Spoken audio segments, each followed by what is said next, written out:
guys, welcome back to the channel. Today, we're gonna go see if we can find a haircut. Of course, having to explain in a foreign language precisely what you want can be problematic, but we're gonna see if we can do it. Saying hi, or he's just yelling at me, telling me to stop recording, one of the two.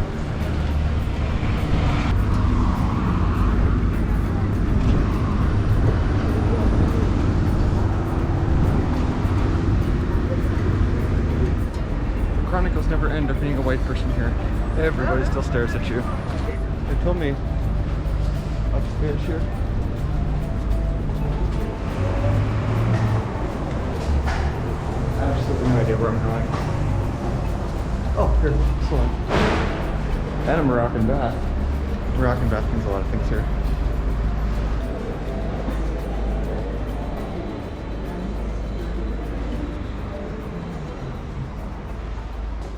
Hello. Can I get a haircut? Yeah.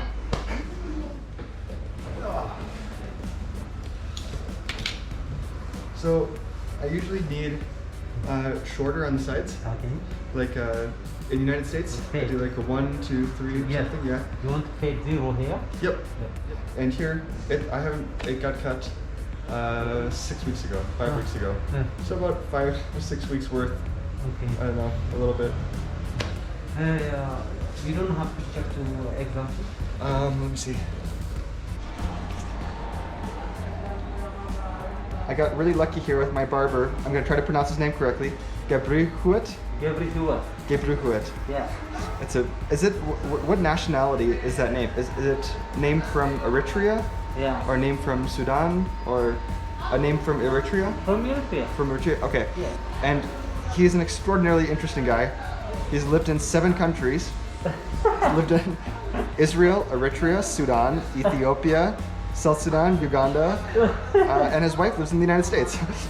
So, but I was really lucky. I kind of scored the jackpot with him because it's different to cut white person hair versus black person hair. And since he lived in Israel, 4 years, you said? Yes. 4 years. 4 years in Israel, so he's familiar with it.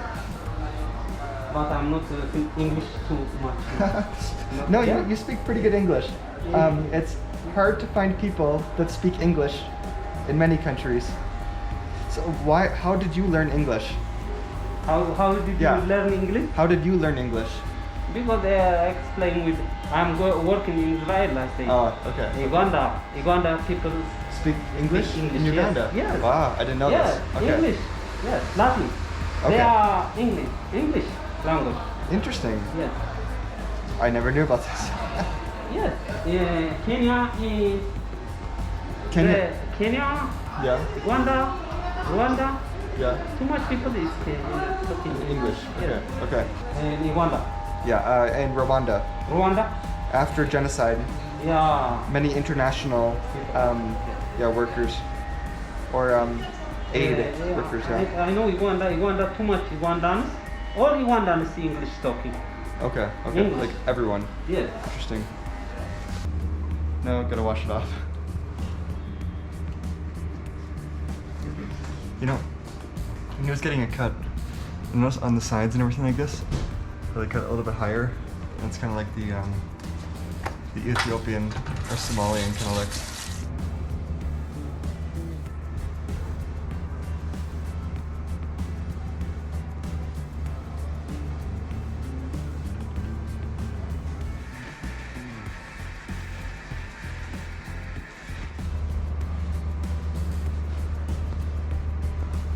Thank you. I'm just second hand. All good.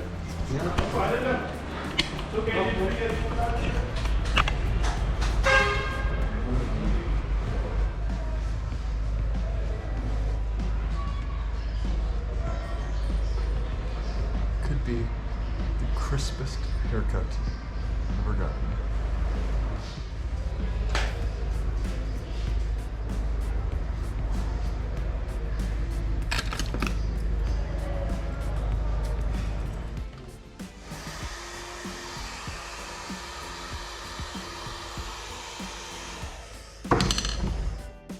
All right, it's all good now. Thank you so much. All right, haircut's all done. And you would not believe the price of it. A haircut here costs 200 birr. He deserves a tip for the equal amount. In the United States, getting a haircut usually takes about 20 minutes, 30 minutes, because they try to pump you through as quick as they can. But here, it was like a 2-hour-long experience, which I thought was really interesting. But he was saying that the last time he cut a white person's hair was, it sounded like a few months ago. But he has lots of Indian customers here, is what he said. Interestingly, he was saying that he is a self-taught barber.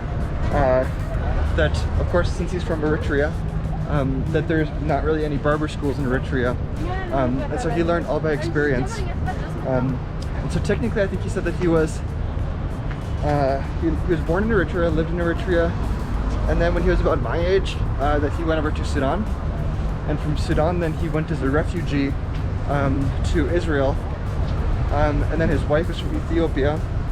But in order to hold that Israeli refugee status, you're not allowed to go back to Ethiopia or whatever. So he lived in Israel for 4 years, but he's not allowed to go back now. So lived here, and then went down to, somewhere along the way, across to South Sudan illegally, and then went down to Juba, through Juba, and then down to, it's so crazy today. And then he went down illegally to Uganda. I can't remember exactly why, but it's probably something to do with the visa. It's a crazy day. Also, he didn't have any of my hair product stuff, so most people here don't really use product anyway, so I gotta get some of my own. Blew it all out, looks just like his for a few minutes. But one last thing now that I noticed, now that I got back here, Shubham was telling me that the back of my head is very sore. Here, maybe. It's I remember when he was cutting it, I remember feeling it really burning there, because he was going to town on it. He went for like 20 minutes, but I don't know, maybe it'll go away. I think at least now, when we go to our next country, Sudan, maybe, we'll get one of the big head wraps, and my head will be covered for the next 2 weeks anyway, so it doesn't really matter.